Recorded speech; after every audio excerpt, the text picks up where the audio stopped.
Welcome back to Fireside Yankees with Alex and Ryan. Yesterday's game, 4-1 defeat to the Toronto Blue Jays. Not exactly how we wanted to start that series. Now we're 4 games back in the American League East, and this team looks more like a wild card team than an AL East leader at this point. So they either kick it up a notch very fast, or they're going to get buried in this division, and they're going to be competing for one of those wild card slots. But, Ryan, we saw the flaws of this team last night on full display. The offense obviously did not get much going against Gausman, and, the infield defense was a disaster. Carlos Rodon, he didn't have his best stuff, but he gave the Yankees chances to get out of innings unscathed.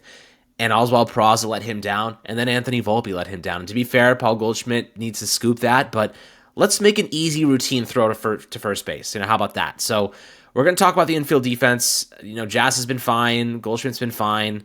But that left side has just become a complete, every single ground ball, I hold my breath. And you can tell that they lack confidence. We'll talk about Aaron Boone's statement after the game regarding Anthony Volpe, the questions that he answered, and kind of how BS it was, to be fair. But, I don't want to be all doom and gloom, but right now it kind of warrants a bit of criticism, and I think that's the right word to use, just general criticism from the defensive side of this infield. And, I do think that the Yankees need to make an improvement there. We'll talk about that as well. But Ryan, before we dive into it, how you doing today, my friend? Yeah, yesterday was a bad game for the New York Yankees, and to kind of illustrate my point here, the infield defense yesterday, you might go, okay, that happened in Toronto. I feel like that's happened before. I feel like I've seen this kind of game played in Toronto before. Well, that's because in the first game the Yankees played in Toronto this season, earlier this year, I believe it was, earlier this month, the Yankees had the same defensive collapse. Anthony Volpe collapsed defensively in the infield, made multiple blunders. It was with Mark Leiter Jr. on the mound.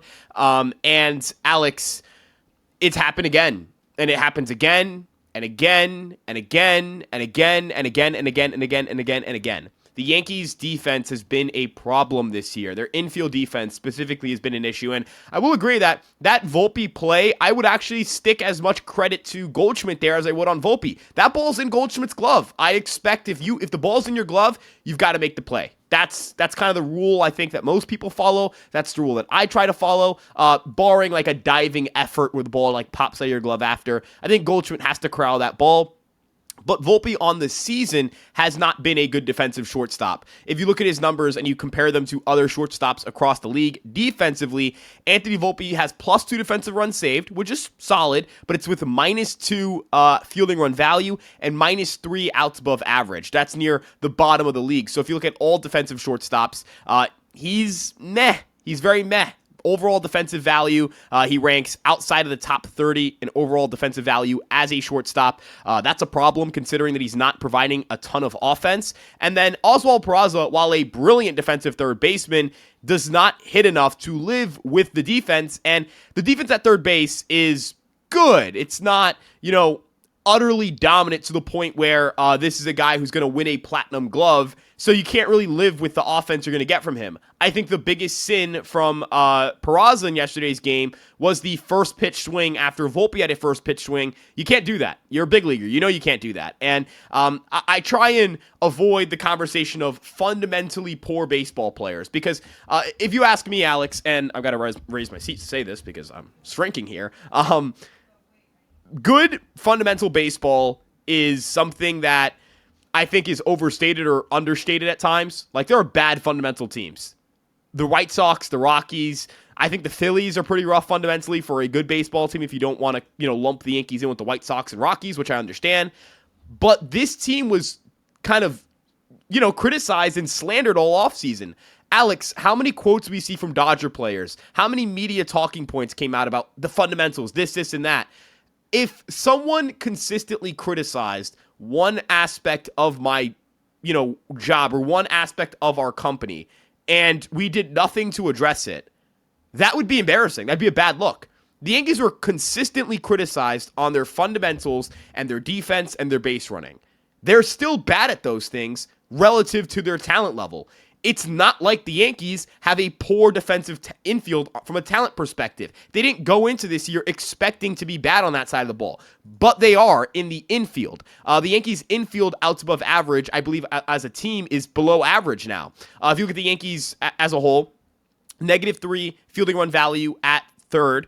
At second, that number is increased to +4. Jazz the big reason for that. At shortstop, it's -2. So you're now at you're at -1, and you look at first base. Their fielding run value there is -1. So they have a negative fielding run value and also a negative outs above average in the infield. That's a problem. And we kind of assumed, okay, with DJ LeMahieu out of the mix, the infield defense would be better. And in some respects, it has been. Those grounders up the middle aren't turning into base hits the way they were before. But Volpe has not improved his play there. And Peraza hasn't hit enough to stomach his glove at third. So, I mean, Alex, you need to go get infield support. And I think you would even go as far as saying, I don't want to pass it off to you like this. Do the Yankees need 2 infielders at this year's trade deadline? I mean, that's a good question. I'd say probably not, because we don't have the resources to get 2 starters. You know what I mean? If we also want to get pitching, this team is it's not offensive. The problems mainly, I think that they do struggle against better opposition, or even you could say AL East rivals. They just don't play with urgency. You know what I mean? Against teams that they need to beat, right? You need to beat the Red Sox. You need to beat the Rays. You need to beat the Blue Jays. The Yankees do not show up. They don't play their best ball. They don't play like they care. They don't play with urgency.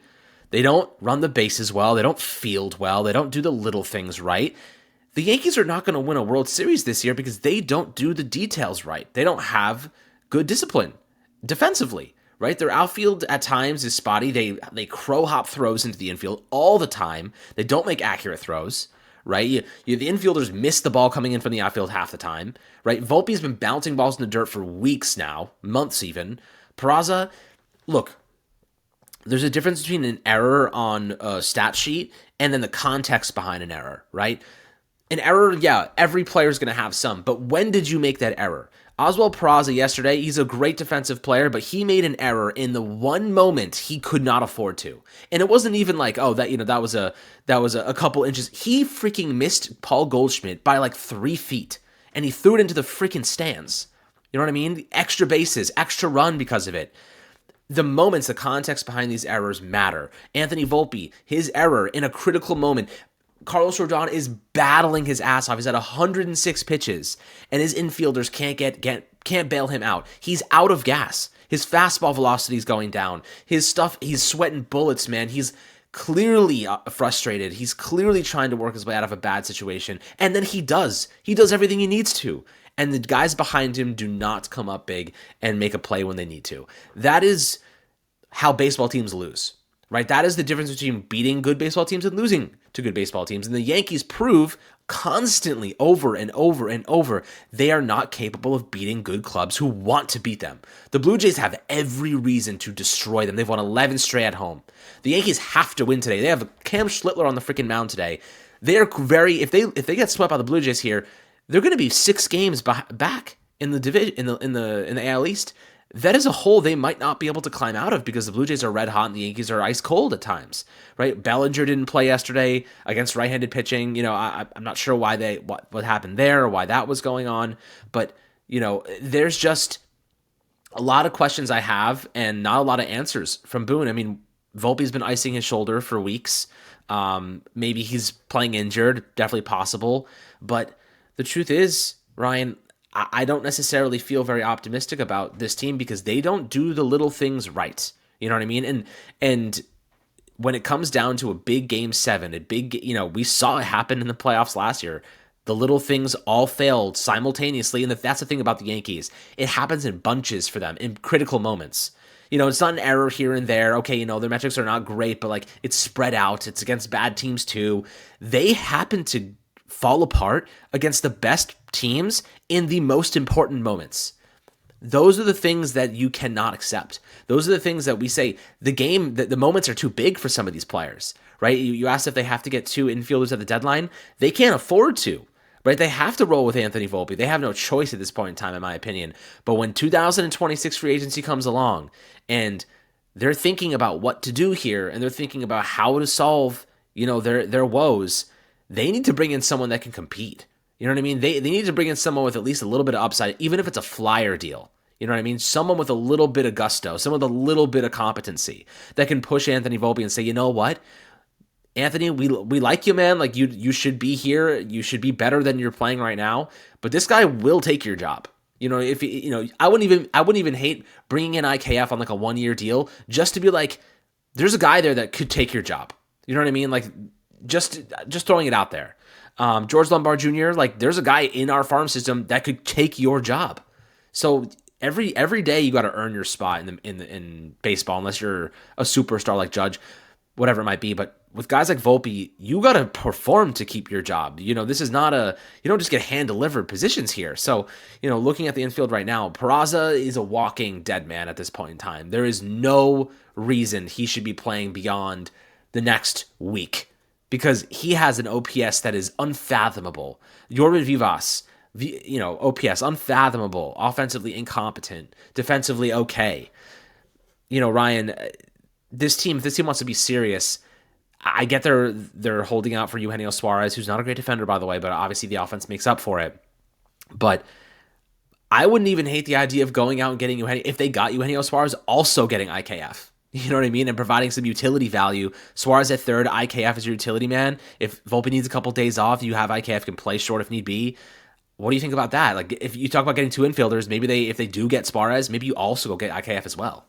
What I'll say is I don't trust IKF to play shortstop either. I really think his glove at shortstop's below average. So I'd feel like I'm going from Anthony Volpe this year to a worse version of Anthony Volpe this year, which is not what I want. But I do like the idea of IKF playing third. I think he's a very good defensive third baseman.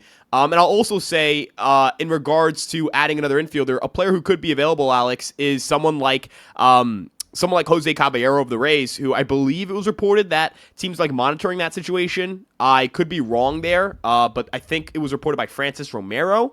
And Caballero, not a good hitter. Like that's kind of, again, not a good hitter.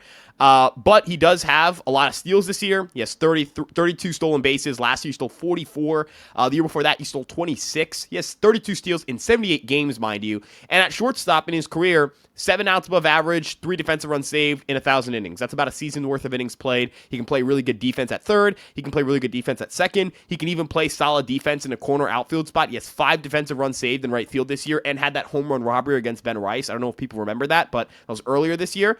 He's a good player. Like, he's a good defensive player, good runner, good bench piece to have. If the Rays choose to move him, I would gladly take him. I know he has a lot of swings and misses, and that's an issue, and I understand that. But he also, he has a big discrepancy in whiff rate and strikeout rate. Like, he's average in terms of contact rate, but, well below average in strikeout rate. I wonder if there's a fix there. Again, it's not like I'm bringing this guy in to, play short every single day, but, again, someone who can kind of challenge Volpe a little bit for that job, because in the postseason you need those plays made. Like I don't think this offense is an issue. I've kind of said this multiple times. I love Eugenio Suarez, and obviously if the Yankees traded for him in 10 minutes, I'd be ecstatic, and I'd say it's a great addition. But I'm not dying for offense the way I am for a strong infield defense and really good pitching, because if this team has both, they'll win a lot of games. And if Brian Cashman's going to ignore the infield defense completely, I think he's making a massive oversight. So they need help there. They need to be good defensively. They are bad defensively. It is an ugly watch. They make stupid mistakes every single day, it feels like. Every day for the last month and a half. It's been dumb mistakes, stupid baseball. And I don't... Again, this team doesn't have the talent isn't the issue, I feel like. They lead baseball in wins above replacement as a team. I know people are going to go, I don't care about these nerd stats. Watch your eyeballs. I watch every game. I watch every pitch. The offense isn't the issue. They have an ace. Rodon's a good number 2 starter. Look, I know yesterday wasn't pretty and the walks were ugly, but as Alex mentioned, he had that 5th inning. He finished that 5th inning. And for all of the issues, he was going to be 5 innings pitched, 2 runs allowed. Not the best start in the world, but if that's your struggle start in a big game, that's a winning effort, right? He put a winning effort out there. I'm not, and I saw some people suggesting he can't pitch well against good teams. Am I crazy, or did he not throw 8 shutty against the Chicago Cubs, who are the best offense in the National League? I might be insane here with the recency bias, maybe, but some people have insane things about Carlos Rodon that they say because of one start where he was meh, he was just very uninspiring, but gave you a winning effort in spite of that. I also would like to point out here, Alex, if you're the Yankees, again, how are you not embarrassed by it? How does it not embarrass you that the Dodgers, you have Joe Kelly and like some other dude who I think got DFA'd already. Was it Chris Taylor? I don't even know, dude. Dudes who didn't play in the World Series saying, oh, look at how easy they are to beat. They make so many, just run on them. They'll make the dumb mistakes. And what has your response been to that? Dumb mistakes. Dumb mistakes, stupid mistakes, moronic base running decisions, moronic fielding plays on the infield. You have a shortstop who's either hurt or can't make throws across the infield. Could be both. You have a third baseman who his OPS is starting to look like a blood alcohol content level. And you have, I mean, let's be honest, a team that runs like drunks on the bases. I remember John Sterling saying that, and couldn't be more accurate. They run like morons out there. They're not good at these things. They need to be better at these things. At the deadline or internally, I don't know what it has to be. It could be a combination of both. That has to get better, man. It has to. You cannot, and I have to emphasize this, you cannot make these mistakes against good teams and win. It's why you're losing the Red Sox. It's why you're losing the Blue Jays. Because when you play them, and they're not world beaters, they're not the Cubs or the Dodgers, in my opinion, but they're good. They're not bad teams. When you play them and you give them outs, you give them walks, you give them, you give them outs on offensively too by running into outs. They're gonna beat you. You got 27 outs. It's a currency. They have 27 outs. It's a currency. You've got to you throw them away like they're nothing. This team needs to clean it up there. They have to. It has to get better. They didn't learn anything from the World Series, it seems. We let go of Glaber. We let go of Rizzo. We let go of Verdugo. We lost Soto. Those were all horrible base runners. How many of them were good defenders? Maybe Verdugo was a good defender. Rizzo kind of lost it without, with the concussion. Not his fault. Concussed. Can't blame him. And you're worse defensively. How does it happen? That's really my point here. Can't happen. It can't happen. How does it happen? Key players regress. You know what I mean? And Volpe is regressing at a pace that is unsustainable, right? Look, the infield issues right now, they're not going away overnight. IKF helps at third base. Eugenio Suarez doesn't really move the needle. In fact, he makes it worse defensively. What they really need is for Volpe to regain his confidence and start making routine plays. Because, when Boone was talking, he kind of said, well, it's a couple of plays, 3 or 4 plays he hasn't made that he usually made. It's a little bit more inconsistent. Dude, he is botching routine ground balls, right? Routine ground ball. I watched him mess up a double play or mess up an out because he did not aggressively approach the ball. He waited for it to come to him like a high schooler would. You know what I mean? Like, we're talking about routine stuff that Gold Glove winning shortstops or infielders do not just simply forget how to do. He is not playing with the right mindset. Anthony Volpe is at his best when he's playing aggressively. He's attacking the ball. He's being proactive. Right now, he's being reactive.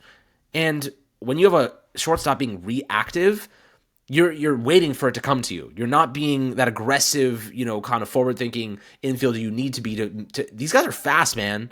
These guys are fast. Oswald Peraza, he was reactive yesterday when he saw Miles Straw burn an ass down the first baseline and had to rush the throw and missed it by 3 feet. He was taking his time. He was lackadaisical. He showed lack of discipline.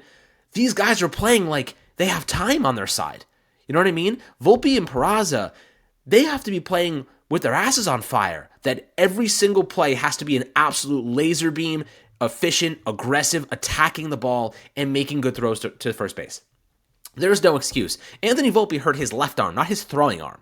Okay, so I would like to point out that there's nothing wrong with his arm. He needs to be accurate, aggressive, and fluid with his motion. He is being reactive, sitting back, not attacking the ball properly, and throwing off balance, right? He has abandoned his fundamentals. And what does that tell you, Ryan? What happens? What do you think is the reason behind a player abandoning their fundamentals? Low confidence, mental weakness. Unless he is actually injured and it's compromising his fundamentals, which I don't think he necessarily is, he is mentally weak right now. Anthony Volpe is playing mentally weak defensive baseball, right? And I know he's a hard worker, and I like Anthony Volpe. I think he's got all the talent. We've seen the flashes of it, but he is overthinking every single ball that gets hit his way. You can see it in his eyes, because otherwise he wouldn't be bouncing every throw he makes. Every throw wouldn't be at Paul Goldschmidt's, shoelaces. So, I'd like for the Yankees to potentially, I don't know, they can't even really do it, but I would not hate if the Yankees went and got IKF and gave Volpe a couple days off to reset. The All-Star break did nothing for him, clearly.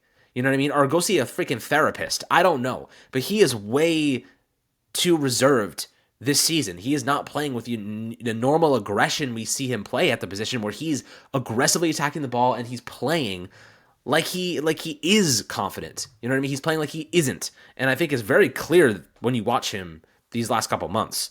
Peraza's a good defensive player. We know this, but like making errors in critical moments, you can't do that. You know what I mean? An error when you're up 7 runs, whatever. The context doesn't matter. But when your pitcher is at 105 pitches and you commit an error on a routine play, you are at fault, and that is a much more impactful play. You know, that's a much more impactful situation. So, you know, this is definitely a problem. It's not going anywhere. It's going to keep happening. The left side of that infield is a complete disaster right now, complete disaster. And if it's not defensive with Peraza, it's offensive, where he is literally incompetent. Incompetent. You know what I mean? Cannot be trusted. So I know, was it Randy Miller spoke to him yesterday and asked a very, very ridiculous question, because I think, you know, when you look at Peraza, everybody knows he's going to get replaced. It's not a secret. But asking him to his face, how does it feel to get replaced in a couple days? That's pretty messed up to me. He said, yeah, that was insane. And it's, look, as a journalist, reporter, you have to have a little bit more self-awareness and say, like, everybody knows Peraza's been playing poorly offensively. Everybody knows he's getting replaced. Why rub it in his face? You know what I mean? Like, this guy's a human. He's a guy. He's a person. He's a hard worker. You think he wants to be playing like this? Obviously not. This guy's a competitor. So I think it's a bit disrespectful. We all know it's just aggressive engagement farming, you know, and stuff like that. So I really, really hated to see that specifically. But you know what, Ryan? This team has a lot of problems and need a lot of solutions. This is a wild card team right now. You know what I mean? And we are close to losing enough games to put ourselves on the brink of not being a wild card team. So Ryan, if we get the next 6-7 days here and the Yankees lose 5 games in the next week, where do you sit? You know, if let's say we're out of the wild card picture. I don't really know what the let's see what ESPN says in terms of the standings. I just want to see what the wild card picture looks like right now. But all right, so the Yankees are 2 games up. The Rays are 1.5 games back, and the Rangers are 2.5 games back. If in the next couple of days the Yankees drop to, let's say, the 3rd, 4th spot, because they're not looking so hot right now, you know, if you're Brian Cashman, are you still going balls to the wall? Are you still doing whatever it takes to push into that, you know, push higher? I'm going to say this right now. Why is Brian Cashman not doing something now? I'm not saying it's got to be superstar player. You can't add a reliever. You can't add, you mean to tell me that there isn't some rental reliever available for, you know, a back-end top 30 or a number 20 to 30 or even a number 15 to 20 prospect? You need help now. Like, I said this yesterday. The 26 guys who are in your clubhouse right now are not going to turn this ship around. They got a month to do it. They had a month to do it. They're not doing it. This group ain't doing it. The 26 who played yesterday or who are active on the roster, available and active to play, cannot be the 26 players available and active to play today. Simple, plain, that is how it has to be. They have had a month, they have had more than a month to take what was a slump and turn it around. They blew a 7-game lead in the division. They are now 4 back. So they basically had an 11-game advantage 11 games they've blown. 11. An 11-game swing. This 26-man group is not doing it. They play tight, scared, pathetic baseball in rivalry games. This isn't the 26 that'll do it. They're not going to do it. They're not turning it around today. They're not turning it around tomorrow. They're not turning it around on they have an off day Thursday. They're not turning it around Friday. They're not turning it around Saturday. They're not turning it around Sunday. They're not turning it around Monday, Tuesday, Wednesday, etc., etc. You got to get new people in the building. You gotta. You think Jonathan Loaisiga's coming in the 7th inning in a 1-run game and slamming the door for you? No, he hasn't done it for a month. You think you're gonna bring in Ian Hamilton in the 6th inning of a tie game and he's gonna hold that lead? He hasn't done it for a month. You think that Oswald Peraza is going to start hitting? He hasn't done it in 4 years. You think Anthony Volpe is going to magically start making his plays tomorrow? He hasn't. It's been all year. Bad defense. Maybe it's a shoulder. Maybe it does turn around, but it's not going to happen tomorrow. They look scared, tight. They don't play the baseball that they should be playing in these rivalry games. So when I hear, look, I don't, like, I personally, I don't really care what Boone says after games. Like, I find myself not really caring, because I know he's just going to be positive. I get it. Like, I understand. I understand it. I don't think everyone has to like it, but at least understand it. You know, that seems fair. I don't see it. I don't. There's no. It's not going to happen tomorrow. It's not going to happen with these 26 guys. It's not. You think what? You're going to start magically being able to field ground balls in the infield because you learned something? This group has had 6 weeks of getting their ass kicked and quote unquote learning. And these are grinds. These are important stretches. Clark Schmidt isn't taking the ball for you every fifth day anymore. He's gone. Gone for the whole year. Fernando Cruz isn't coming in the seventh. He's gone for now. Luis Seal might be coming back. Cool. Great. He's not here right now. The same 26 you had yesterday cannot be the 26 you have today. And barring something crazy in the next 2 hours, it'll be the 26 they have today. It's not acceptable. That's where I look at Brian Cashman and go, you don't have till July 31st. You'll have to like today. You have to like tomorrow to get someone. Not a big name. Not Suarez. Doesn't even have to be a Mitch Keller. Doesn't even have to be a David Bednar. Can you get an arm? Can you get one infielder? Could you tell the Pirates, hey, what's it going to take for IKF? It's not gonna cost you your top prospect. Let's just get a third baseman in who could do the little things. Get a bunt down. Peraza can't. Put the ball in play. Peraza can't. Run the bases. Peraza has literally can't even put the ball in play, dude. It's like it's rough. That last strikeout yesterday was brutal. It was But I'll also say, like hard. Alex, hard to watch. He looks like he's pressing. He looks like a dude. He looks like a dude who knows I'm failing right now. I'm struggling right now. I don't know how to turn it around. That's what he looks like. That's and there's no one that's Volpe looks the same way. Dude, and Volpe, there's no one coming to save him. 0 for 3 on 6 pitches yesterday. 6 pitches. Oh my gosh, dude! Don't even. I mean, him and Peraza took first pitch swings. Black hole. It's a black hole, and they're pressing. They're pressing. You bring someone in. When you bring someone in from a non-contender, Alex, because this is the human side of the game. They have nothing to lose. Not only just that, you're going from, if you're IKF, you're going from, I played for the Blue Jays in 2024. They didn't make the playoffs. Got traded to the freaking Pirates. They stunk to high heaven in the second half when they got them. They stink this year. And you go to a playoff team. You play in something, it matters. You're playing your natural position. Get someone in the build. Get someone new in the building who's on a bad team right now. I'm telling you, the energy changes. Yes, it does. And I'll throw this in there. Getting IKF does not compromise your ability to go and get Suarez, right? That's the thing. Like, it doesn't compromise your ability to go get Eugenio Suarez if that's what you end up doing. In worst case scenario, you have a really good utility man in IKF that can spell days off for certain players. You know what I mean? Like, IKF, he's not a great shortstop, but neither is Volpe right now, guys. So, like, I can live with IKF giving Volpe a couple of days off every now and then.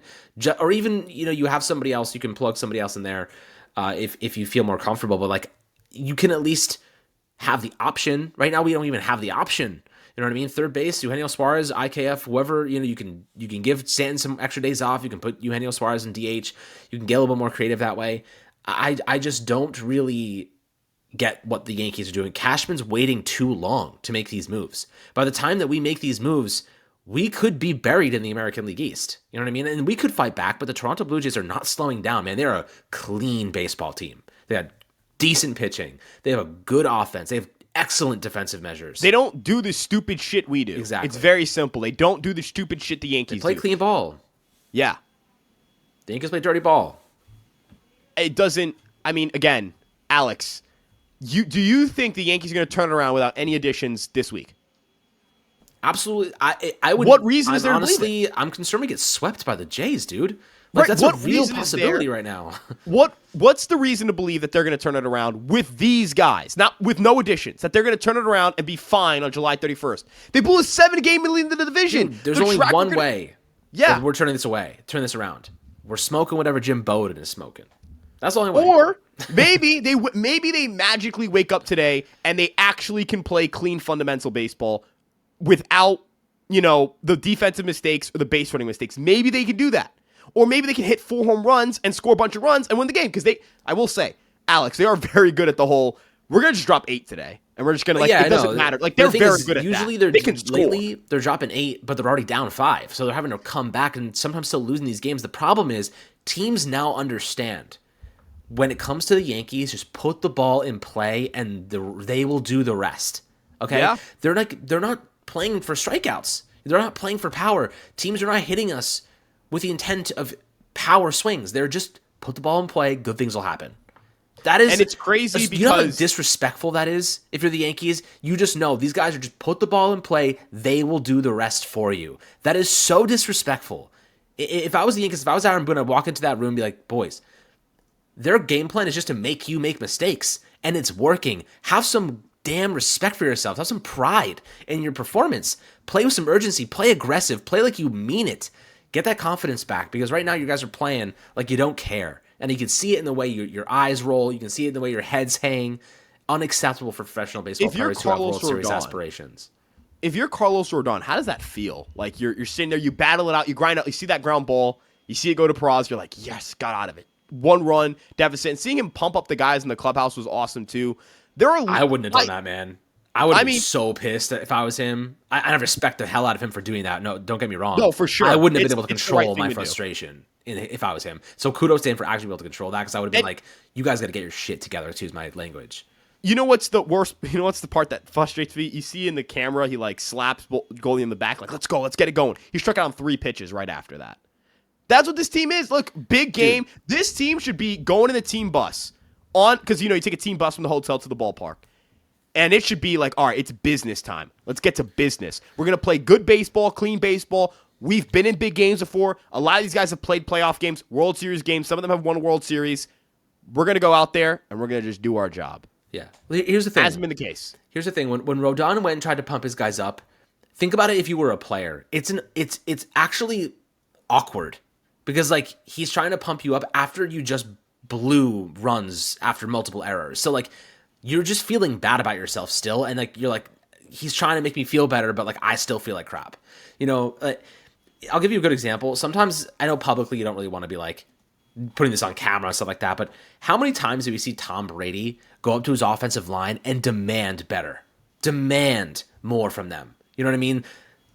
The Yankees don't show that intensity. You know what I mean? They don't show like, and I get like they can do it behind the scenes. Maybe they do.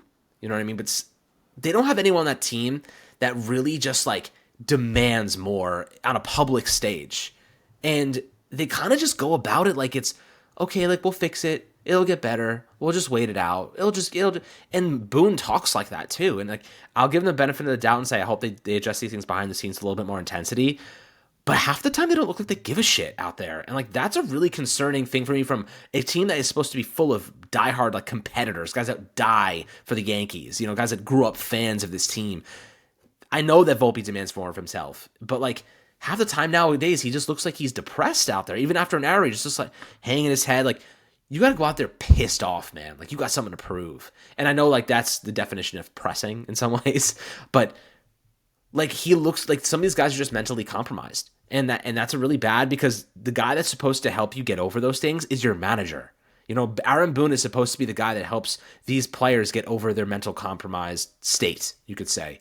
And they don't look like they're getting any better mentally with their confidence. And I look at Boone and say, dude, like what are you doing to get these guys back in the right headspace? Because they don't look like they're playing with confidence. And like that is a coaching problem to me at times. Yeah, and I was going to say, it's weird because in some respects, like, look, the manager can only do so much, because in baseball, managers aren't like dialed into like, you don't run plays in baseball, if that makes sense. Like it's not football where like, all right, we're passing on this down, play action, we're going to run the ball, et cetera, et cetera. Like it's different. But if the Yankees like collapse into like a third wild card spot or miss the playoffs, and that third wild card spot they lose in the wild card round, gotta ask questions about Boone, because 2022 summer slump, 2023, summer slump. That was Judge getting hurt, so I'll let that one slide. 2024, summer slump. 2025, summer slump. AL East teams. What's the AL East? Who's the AL East team who the Yankees own? Red Sox the Red Sox have been kicking your ass for the last few years now. I'm gonna Google. Actually, let's take a nice look here. Yankees record versus the AL East since 2021, right? Yeah, since 2021. Since 2021, they are one. I don't know if this is accurate. They've played all that many games. Although they have. Okay. Against the American League East, they are below 500 since 2021. Since 2020, the Yankees are above 500. They're 164 and 159. Again, they've played that many games against AL East teams? I feel like that's not accurate. I won't trust it. I have to, maybe I'm doing my math wrong. Like in my head, I'm trying, because 162 times 5, or times 4, or times 5, and then you add on this year. I guess they have played that many games. Point is, if you look at their record versus the Red Sox since 2021, it's below 500. Their record against the Blue Jays since 2021, I think, just dipped below 500 because I know they beat them up a little bit in recent years. In 2022 and 2024, they did well against them. But since 2021, the Yankees are 34 and 36 against the Red Sox. 34 and 36. So below, and the Red Sox have made the playoffs once in that time span. One playoff qualification. So don't know how you're losing to them every single year. Against the Blue Jays, they are 35 and 37. So below 500. Against the Rays since 2021, the Yankees are 35 and 36. And against the Orioles, the Yankees are, and I expect this one to be above 500, 37 and 33. So outside of the Orioles, who were bottom feeders in 2021 and have been bad this year, you are below 500 against the Rays, the Blue Jays, and the Red Sox, and only 4 games over against the Orioles since 2021. What are we doing? What are we doing? Playing without urgency. Kind of. Look, I don't know if it's a mentality thing, because, again, I'm not in that clubhouse. I don't want to speak on, okay, their mentality is this. I don't know. But what we do see is, they're not playing well. And when you're not playing well, yeah, those questions are going to follow. They're going through the motions. Right, whether it's fair or not. And this is something I try to, because I think, and I got to raise my seat again, because my chair keeps falling. I get a new chair, Alex. This is part of the summer agenda. The deadline includes third base, relief, and a new chair for me. The problem is that whenever you play bad, you're going to invite this kind of conversation. And when you do dumb things, you're going to invite this kind of conversation. You can't say it's unfair, the media doesn't know what they're talking about, and it's dumb when they talk about your fundamentals, and then you have multiple divisional games where your defense collapses, and multiple divisional games against the Red Sox where your base running collapses. Right. You can't do that. You can't say, you can't say that about us. Yeah, they can. And yeah, they will. You're never going to lose that reputation if you're going to keep making the mistakes. You're never going to lose a reputation if you're a bad infield defense. You're never going to lose the reputation if you're bad on the bases every single year. You're never going to lose it. And you don't deserve to lose that reputation. Do you deserve to have the reputation of worst fundamental team in baseball? No. The White Sox exist. The Rockies. The Rockies got picked off 3 times by Max Fried in one game, I think. That would never happen to the Yankees. But no one cares about the White Sox and Rockies. Your standard is not the White Sox and Rockies. Your standard is the Dodgers. Your standard is, being the Yankees of before. Your standard is, nowadays, the Cubs in the way they're playing this year. The Brewers have played great baseball. The standard of the division has been set by the Blue Jays this year. The standard in the division for the last 2 decades has been set by the Red Sox. They have 4 World Series titles. That's the standard. The standard is not, we're not the Rockies. We're not the Nationals. We're not the White Sox. The media doesn't care that you're not those things. No one cares that you're not those things. People care that you're not great at it. People care that the quote-unquote best franchise in baseball, they are the best franchise in baseball, that's, but the best franchise, the organization that says World Series and bust every single year, they say it, fans say it too, but they say it. They have said it. That's what they say. It's a failure if you don't win it all. You can't set that standard and go, you can't, but we're not the Rockies. Who cares? You're not the Dodgers. You're not them. They're the Dodgers. You're below them. Juan Soto said, I want the Mets, not you. I want the Mets, not you. Free agents don't take less to go to the Yankees. Free agents don't flock to the Yankees. Ohtani didn't say, I want to be a Yankee. He said he wants to be a Dodger. Two transformative talents said, I don't want to be a Yankee. I want to go somewhere else. You cannot sit here and say, the standard is this, World Series or bust, and then get upset when people criticize you for falling short of that standard. Can't do both. Can't have it both ways. It's got to be better. Tighten it up. I think they can, but they're going to need to make improvements to do so. Yeah, big time improvements. We saw, the rumors are coming out every day, so we'll get you guys more information when some more interesting things drop that we can do an episode on. I'm sure tomorrow we will have more for you. But wanted to just address kind of the vibe around this team and the faltering infield defense and get your take on it below in the YouTube comments, as always, my friends. I know a little bit more of a pessimistic episode, but the truth is the Yankees are giving us reasons to be critical, and we want them to be successful and win and have good vibes and good aura. And we've seen what they can do. They're just inconsistent right now. But the truth is, get to the playoffs, get hot at the right time. You never know what's going to happen. So we're not critical because they suck. We're critical because they're better than this. And we care. That's the point. I know a lot of people are going to say, no, this team sucks, give up in the year. You don't criticize a bad team. Not that you don't get upset when a bad team loses. You go, that's what they do. Dude, I watched Jordan Montgomery win a chip. I know the Yankees can turn this around. When I watch Tommy DeVito play quarterback for the Giants, I don't go, I can't believe we couldn't beat the Eagles. I go, we lost. That's what I just know we're going to lose. Yeah. When the Yankees can't beat the Blue Jays, I go, we can beat this team. Why aren't we? Right. So I want to clarify that we don't think this team sucks. We don't think this team's season's over. We don't think this team should be eliminated from World Series contention, et cetera, et cetera. But the bar is, they can play better baseball than this. They're better than this. The bar, they can be this, and they're this right now. I want them to get here, because they can. Last year they were this close. One play here, one play there from hosting a title. One big hit from Judge here. One defensive play from Soto there. One diving stop from Cabrera here. This year, same nonsense, different players. One play here, gosh, man, it's there, and they don't do it consistently, and that's what's frustrating. This team doesn't suck. This team shouldn't be looked at like a terrible team. The team shouldn't be in second place. The team should be in first. That's what's frustrating. I'm sorry, I'm done there, but gosh, man, it's frustrating. They should be in first. They're not. They have. Gosh, they're good enough to be it. They haven't done it, though. Yeah, and we'll see if they can turn things around and make the right improvements and mental, corrections to get there. But guys, as I mentioned, drop your comments down below in the YouTube comment section. Make sure to like and subscribe as always. 5-star review on Apple and Spotify. And we'll catch you guys on the next Fireside Yankees episode.